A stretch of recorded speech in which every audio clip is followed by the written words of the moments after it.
मुंबईबरोबर 29 महानगरपालिका आहेत आणि त्याही महत्त्वाची शहरं आपल्या या राज्यात अगदी चंद्रपूरपर्यंत आहेत. तुम्ही MMR रिजनचा उल्लेख करताय. पुणे, नाशिक, जळगाव, संभाजीनगर, जालना, परभणी, नागपूर, अमरावती, अकोला या सगळ्या महानगरपालिका मिळून महाराष्ट्र आहे. आपण मुंबईवर बोलतो आहे, पण ह्यांना तुम्ही काय सांगाल? ह्या ज्या उरलेल्या महानगरपालिका आहेत तीसुद्धा जनता आपल्याकडे पाहते आहे की आमच्याकडेही लक्ष द्या, आम्हीसुद्धा महाराष्ट्राचेच लोक आहोत. तुम्ही त्यांना काय आवाहन कराल?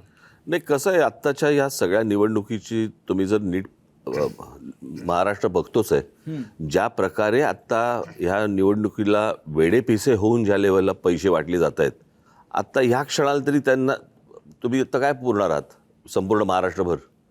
आत्ता नगरपालिका आणि बाकीच्या सगळ्या निवडणुका झाल्या त्यावेळेला काय थैमान घातला आपण बघितलं ना. हो, जाणार त्यांच्यापर्यंत, येऊच त्यांच्यापर्यंत, प्रश्न नाहीच आहे, महाराष्ट्रचा आहे तो. परंतु मला असं वाटतं की आत्ताची एकूण परिस्थिती पाहता जरा थोडीशी सावध पावलं टाकणं गरजेचं आहे आणि त्या सावध पावलामध्ये पहिलं पाऊल मला असं वाटतं मुंबई आहे, ठाणा आहे. पण ह्या इथले जे मतदार आहेत त्यांना म्हणजे आम्ही दोघंही मिळून सांगतोय की आता तुम्हाला राज्यकर्त्यांकडनं काही अपेक्षा ठेवण्याची गरज नाही आहे.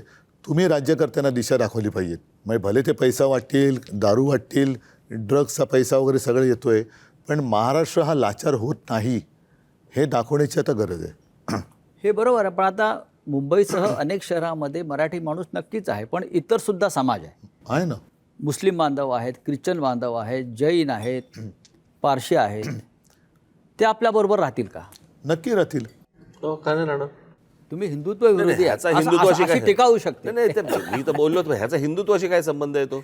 मी उद्या मंदिरात जाऊन समजा मी पाया पडतोय, आणि तुम्ही सांगाल की मला तू गंगेचं पाणी पी, नाही पिणार मी.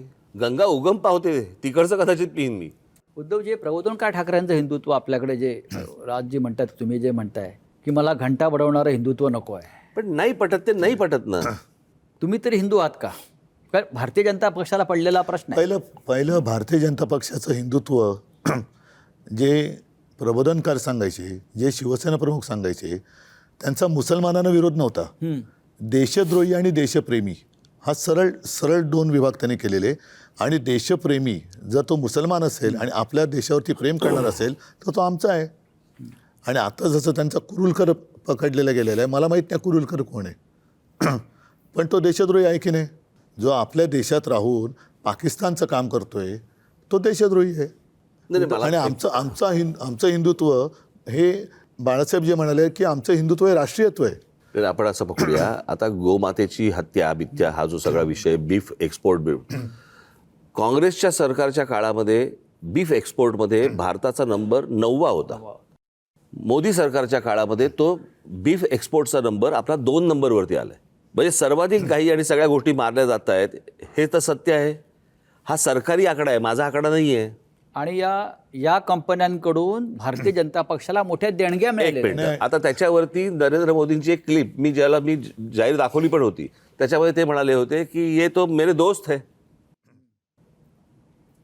बीफ एक्सपोर्ट करणारे हे आमचे मित्र आहेत बोलले होते. म्हणजे प्रश्न असा आहे, हे बघा, सोयीच्या हिंदुत्वाला काय अर्थ नाही ना. आणि तुम्ही कितीही काहीही म्हणा, या हिंदुस्थानामध्ये हिंदुत्व आणि हिंदुत्वावरती निवडणूक लढवून जिंकता येतं हे दाखवणारे फक्त माननीय बाळासाहेब ठाकरे होते, जे पहिले होते. आणि त्याच्यानंतर ह्या सगळ्या गोष्टी सुरू झाल्या. हे ज्यावेळेला दाखवलं त्यावेळेला भारतीय जनता पक्ष गांधीवादी समाजवादात होता. 2 खासदार होते बरं का, गांधीवादी समाजवाद चालू होता तेव्हा. नाही, त्यांनी तर अनेकदा पळ काढला हिंदुत्वापासून. बाबरी असेल, अन्य विषय असतील, त्यांनी कुठे भूमिका घेतली? मला असं वाटतं की आपण आता महापालिकेच्या निवडणुकीच्या निमित्ताने त्या विषयात जाण्यापेक्षा आत्ता महापालिकेच्या क्षेत्रात राहणारे सर्व धर्मीय हे भाजपच्या या भ्रष्टाचाराला आणि त्यांच्या सगळ्या प्रदूषणाला कंटाळलेले आहेत. मग हिंदूंनाही तेवढाच त्रास होतोय, हिंदूंनाही खड्डे लागत आहेत, मुसलमानांनाही खड्ड्यात जावं लागतंय. त्याच्यामुळे ह्याच्यात धर्म कशाला आणता? नाही, धर्म भारतीय जनता पक्ष आणू इच्छितो हे मी म्हणतो. म्हणून सगळ्यांनी मिळून आता भाजपला खड्ड्यात घातलं पाहिजे. मग याच्यामध्ये हिंदू पण आले, मुस्लिम पण येऊ देत, ख्रिश्चन पण येऊ देत. जो महाराष्ट्रप्रेमी आहे, ज्याला आपल्याबद्दल आपल्या कुटुंबियांची चिंता आहे, त्यांनी भाजपला नाकारलं पाहिजे.